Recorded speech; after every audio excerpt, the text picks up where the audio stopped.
Bonjour et bienvenue. Cette vidéo c'est la première de ma chaîne, celle de l'ouverture. Elle sera prochainement, normalement, elle sera publiée et mise en ligne par Art Company. Ils mettent d'autres vidéos d'un peu tout le monde de graphes en ligne. Après j'espère que vous aimerez la vidéo et si vous l'aimez n'hésitez pas à vous abonner ou à commenter ou bien sûr à liker la vidéo. Repasser ce que j'ai fait au crayon, on va le repasser en noir. Donc pour ça j'utilise, moi j'utilise là en ce moment Faber-Castell, c'est des stylos artistiques avec une mine assez fine. Et donc, mais on peut aussi utiliser bien sûr d'autres marques, mais Faber-Castell c'est quand même une des marques qui font le mieux. Après quand on achète un set de Pro Marker, souvent on nous livre celui de l'Ultra 7, il est bien aussi. Enfin moi j'utilise les deux, c'est les meilleurs. Et donc regardez et,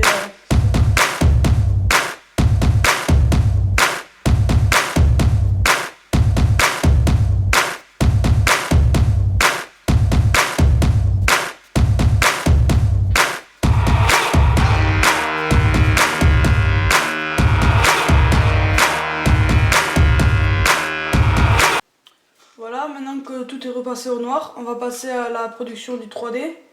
Donc pour ça, on a besoin d'une règle, d'un crayon. Et il faut choisir son point de fuite. Donc vu que j'ai commencé un peu mon tag un peu plus haut, j'ai fait exprès pour après faire un beau 3D vers le bas. Donc je vais le placer un peu plus vers la droite du milieu et assez bas. Et maintenant on va relier chaque coin du graffiti, chaque coin des lettres, on va les relier vers ce point. Et pour ça, moi je pense que là je vais prendre à peu près 2 cm et demi pour bien faire un beau 3D. Et donc voilà, c'est parti.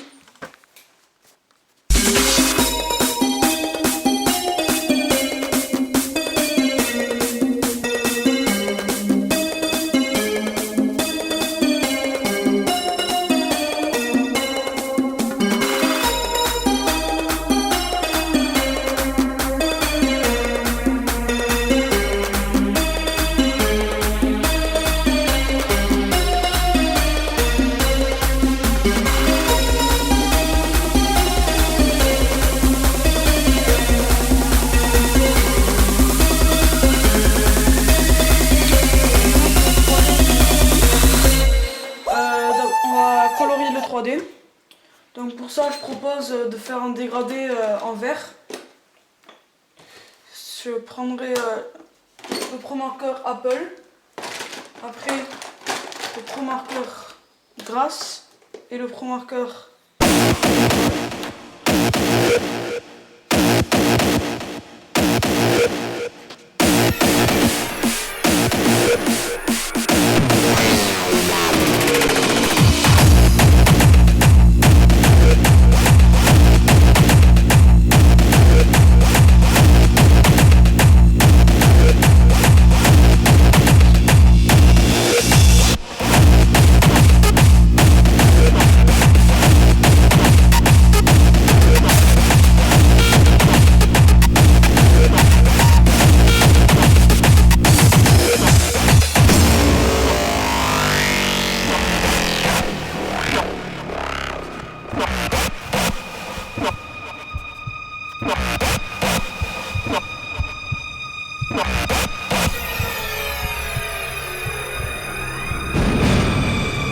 As you never can tell.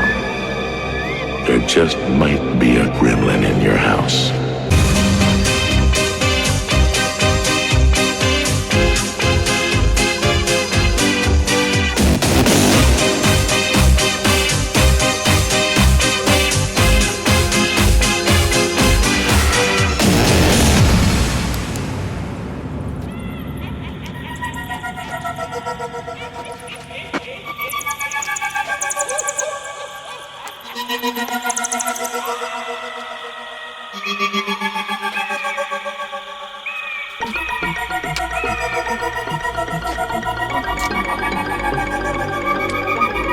'Cause you never can tell.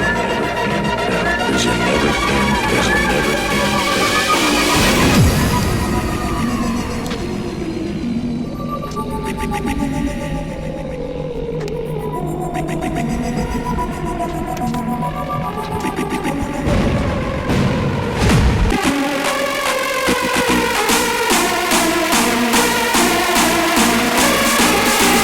gremlin in your house. Alors que maintenant on a coloré le 3D, on va passer à faire le contour de tout le contour du graffiti.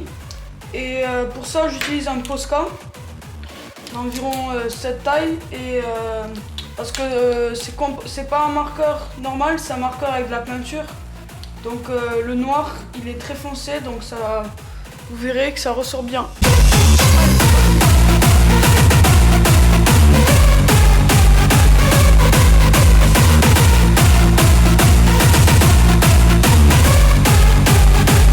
Maintenant c'est là pour le coloriage des lettres. Donc pour ceci j'ai choisi deux couleurs, le jaune gold et le beige sandstone. Et je les ai choisis pour faire des bandes. Je vais faire des petites bandes sur toutes les lettres. Et je sais pas encore si je vais les faire un peu en vague, mais en tout cas bon, je vais utiliser ces deux couleurs pour faire la couleur des lettres. Allez. Giving you the thrills like a real DJ should. They can take a step back, cause we coming with the goods. Bringing you the finest of the Scantrack skirts.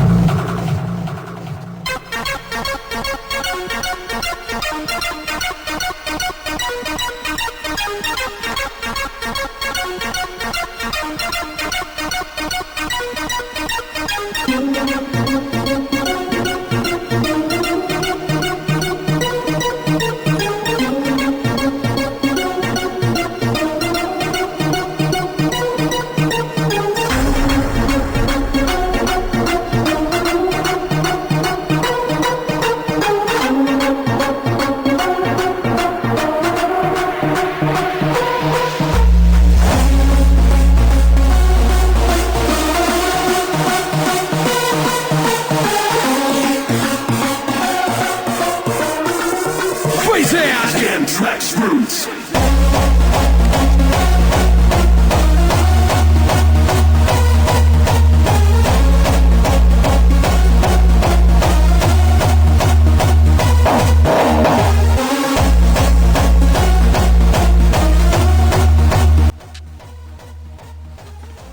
Alors j'ai fini le coloriage de lettres. Maintenant on va prendre un Posca, enfin moi j'utilise Posca, mais vous pouvez utiliser un stylo à billes ou un stylo à gel ou ce que vous voulez, mais blanc, pour faire des petits ressorts de luminosité sur le graffiti. Donc on va passer du blanc sur chaque côté droit du graffiti, sur chaque lettre, et donc ça évoquera un petit effet de luminosité, ce qui rendra le tag un peu plus réaliste.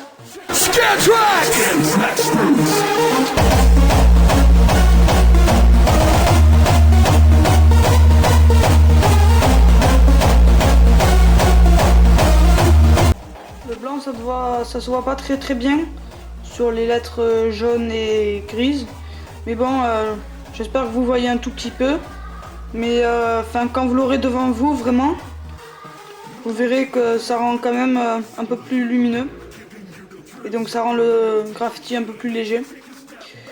Donc maintenant la dernière chose à faire, c'est où vous faites un fond, mais le fond, moi je vais pas en faire un là, donc moi j'ai fini, donc je vais mettre ma signature et ce sera terminé. This is how we do it.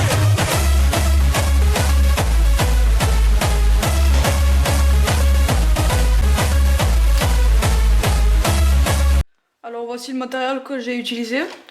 Alors pour le coloriage, j'ai utilisé des Pro Markers. Pour la luminosité, j'ai utilisé un Posca avec mine ultra fine. Et pour le outline noir, le gros, j'ai utilisé le Posca.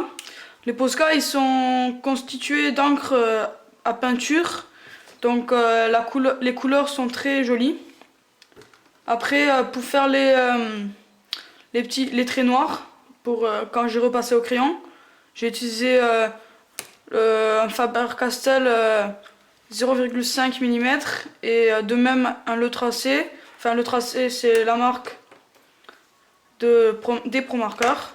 Et après, j'ai utilisé un blanc.